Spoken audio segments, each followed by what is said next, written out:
हमारा भविष्य कैसा होगा, ये वर्तमान में लिए गए समय परक निर्णय और की गई मेहनत ही इसका निर्धारण करने वाले होते हैं। स्वागत है आप सभी का गाइडर यूट्यूब चैनल पर। मैं हूं अतुल तिवारी, आपका वेलकम कर रहा हूं। इस वीडियो में मैं आपको इलाहाबाद हाई कोर्ट की आरओ और एआरओ की संपूर्ण जानकारी देने जा रहा हूं। जैसे इसके फॉर्म कब आएंगे, इसकी परीक्षा कब होगी, कौन कौन लोग इसमें अप्लाई कर सकते हैं, क्या इसका सिलेबस है, क्या इसका पैटर्न है और कौन सी किताबें और योजनाओं के साथ हम इसको मात्र 3 महीनों के अंदर क्रैक कर सकते हैं। तो सबसे पहले आप चैनल को सब्सक्राइब कर लें। अगर आप यूपी की भी आरओ और इलाहाबाद हाई कोर्ट आरओ की तैयारी कर रहे हैं तो ये सबसे बेस्ट चीज होगी इस चैनल को सब्सक्राइब करना, क्योंकि आने वाले समय में हम संपूर्ण तैयारी का भी प्रयास करेंगे और साथ के साथ समीक्षा अधिकारी और सहायक समीक्षा अधिकारी के लिए मॉक टेस्ट लेकर आएंगे जो आपकी सफलता में सबसे ज्यादा सहायक होगी। चलिए वीडियो को शुरू करते हैं दोस्तों। जरूर आपने चैनल को सब्सक्राइब कर लिया होगा। आप इसके अलावा हमारे टेलीग्राम चैनल गाइडर अतुल को भी ज्वाइन कर सकते हैं, जहां पर हम पीडीएफ वगैरह शेयर करते हैं, या इसके लिए आप हमें व्हाट्सएप कर सकते हैं फ्री आरओ के ग्रुप से जुड़ने के लिए 8400340108 पर। दोस्तों सबसे बड़ी बात यह है कि अब आपको बिल्कुल भी देर नहीं करनी है, क्योंकि इलाहाबाद हाई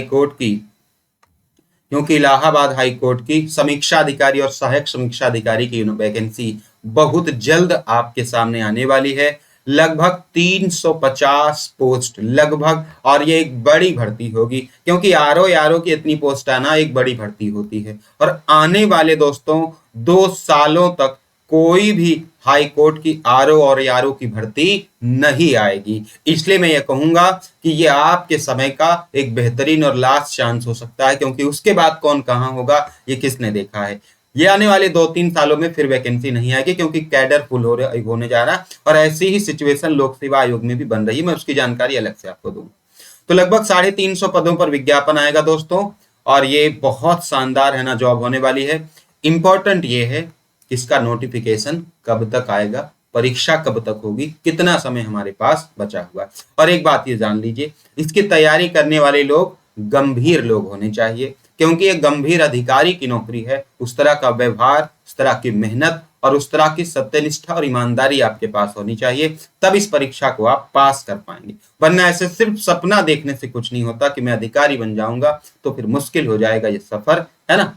नोटिफिकेशन बहुत पहले भी मैंने बता रखा है दोस्तों, आज से लगभग 1 महीने पहले भी, मैं पुनः रिपीट कर रहा हूं, इसका नोटिफिकेशन आने ही वाला है। ये नोटिफिकेशन आपको रक्षाबंधन यानी 15 अगस्त के आसपास देखने को श्योर मिलने जा रहा है। कोई अगर तकनीकी दिक्कत नहीं हुई, कोई अगर न्यायाधीशों ने कोई परेशानी नहीं खड़ी की, तो निश्चित रूप से, क्योंकि एनटीए इसका पेपर कराने जा रहा है। हाँ, अब की बार बहुत सारे सुधार भी हुए हैं एनटीए के अंतर्गत, यानी इस बार वैसी स्थिति नहीं होगी जैसी पिछली बार हुई थी, यह निश्चित रूप से आप जान लीजिए। तो आपका जो विज्ञापन है वो रक्षाबंधन के आसपास, यानी हो सकता है 15 अगस्त की छुट्टी के पहले या फिर उसके बाद, उसी के आसपास आपका ये विज्ञापन, आपका ये नोटिफिकेशन ऑफिशियल वेबसाइट पर आ जाएगा। अगर ऐसा होता है, तारीखें नोट कर लीजिए। तो फिर आपका सवाल ये होगा कि परीक्षा तिथि कब होगी दोस्तों।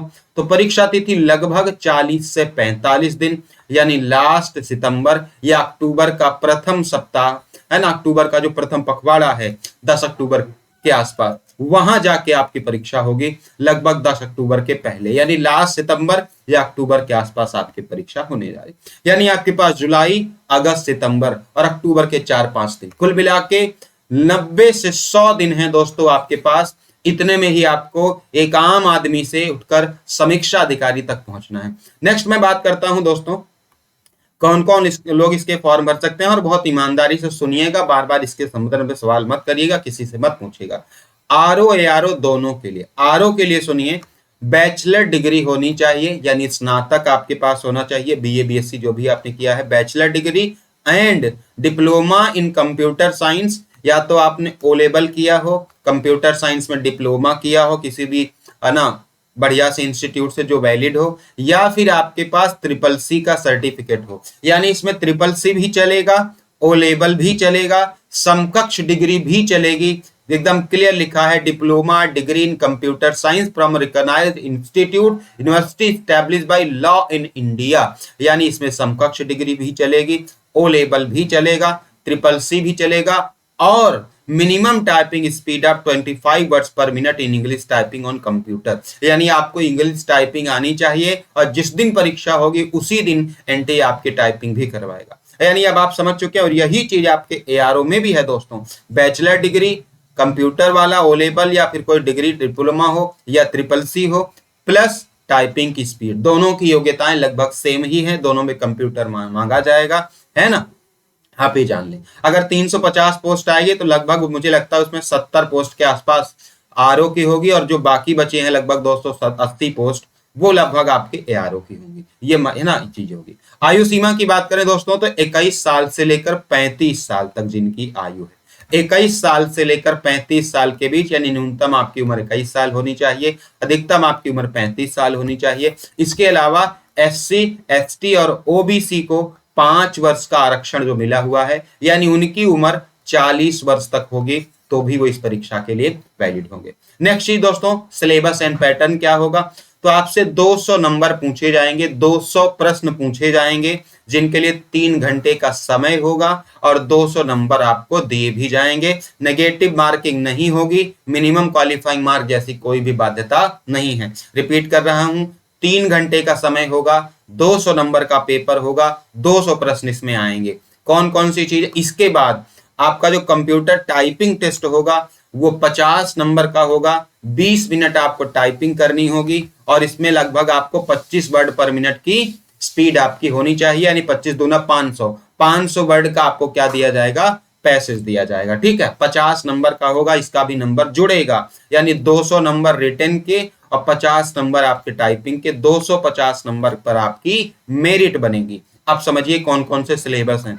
सिलेबस में आपका लगभग 130 प्रश्न, मैं आपको बता दे रहा हूं फुल जानकारी, 130 प्रश्न आपके सामान्य अध्ययन के आते हैं और बाकी के 70 प्रश्नों में तमाम चीजें होती हैं जिनका भी एनालिसिस मैंने कर रखा है, जिसमें विज्ञान, आपके इतिहास, भूगोल, संविधान, कृषि, वाणिज्य, व्यापार, करंट अफेयर, यूपीजी के आपके रीजनिंग, हिंदी, इंग्लिश, कंप्यूटर, ये सारी चीजें शामिल हैं। इसको मैंने डिटेल में आपके लिए यहाँ पे एनालिसिस भी कर रखा है दोस्तों, कि विज्ञान के लगभग 13 से 15 प्रश्न, इतिहास के 26 से 28 प्रश्न दोनों मिलाकर, राष्ट्रीय आंदोलन और भारतीय इतिहास, इसी तरह संविधान के, वाणिज्य व्यापार के, पॉपुलेशन यानी जनसंख्या के, पर्यावरण के और इसके पारिस्थितिकी के 8 से 10 प्रश्न, भूगोल के 18 से 20। ये पूरा चार्ट मैं आपको टेलीग्राम पे भेज दूंगा जहां पे आप इसको देख लेंगे। और इसमें मैं आपको बता दूं कंप्यूटर के लगभग 25 प्रश्न आते हैं, रीजनिंग के भी लगभग 25 प्रश्न आते हैं, यानी 25 25 50 हो गए, 10 प्रश्न आपके हिंदी के 60 हो गए, 10 प्रश्न इंग्लिश के 70 हो गए, बाकी के 130 प्रश्नों में सामान्य अध्ययन का पूरा सिलेबस आएगा। तो ये कंप्लीट इंफॉर्मेशन रही। यहाँ पे मैंने आपकी स्क्रीन पे अगर आप देख पा रहे हो तो मैंने यहाँ फुल जानकारी आपको दी है कि कौन से विषय से कितने प्रश्न आए हुए थे, हिंदी में लिखकर आपको बताया है कि आपको ये टॉपिक कंप्लीट करना है, यहाँ से इतनी चीजें आती हैं। तो दोस्तों ये एक कंप्लीट इंफॉर्मेशन रही जिसकी पीडीएफ मैं आपको अभी शेयर कर दूंगा। आने वाले दिनों में यानी कल मैं आपको बेस्ट किताबें, कट ऑफ क्या जाती है, बेस्ट योजनाएं कौन सी हैं, और मैं आपको बताऊंगा गाइडर के मॉक टेस्ट के बारे में, यानी प्रैक्टिस सेट के बारे में, जहां पे हम फुल 15 टेस्ट प्लान कर रहे हैं, कुछ सेक्शनल टेस्ट भी आपके प्लान कर रहे हैं, जो आपकी सफलता में 100% है ना चीजें होंगी, क्योंकि हम जो मॉक टेस्ट बनाते हैं वो कंप्लीटली इस एनालिसिस पर होता है और उसी के हिसाब से हम क्वेश्चन सेट करते हैं और हम डिफिकल्टी लेवल भी मेजर करते हैं। हम अकेले नहीं बल्कि हमारे 1-2 और भी टीम मेंबर्स हैं जो इस समस्त चीजों को देखते हैं कि डिफिकल्टी लेवल ज्यादा कम ना हो, इसके अलावा पैटर्न पर चीजें हों, आपके एनालिसिस पर चीजें निर्भर करें। तो मुझे लगता है ये कंप्लीट इंफॉर्मेशन मैं बता दूं कि जो यूपी एआरओ की तैयारी कर रहे हैं, आरओ एआरओ की, आप भी इलाहाबाद हाईकोर्ट की तैयारी करिए, क्योंकि कोई अंतर नहीं है, केवल 10 प्रश्न जो अंग्रेजी के आएंगे हाईकोर्ट में, बस उतना ही अंतर है, बाकी समस्त चीजें आप दोनों में पढ़ रहे होंगे। तो एक बड़ा मौका, एक शानदार मौका आपके सामने होगा। So thank you so much for watching this. मिलता हूं आपसे फिर नेक्स्ट वीडियो में। अभी इसकी और भी बातें हमें करनी होगी और ये समस्त जानकारी आप अपने दोस्तों के साथ भी शेयर कर सकते हैं।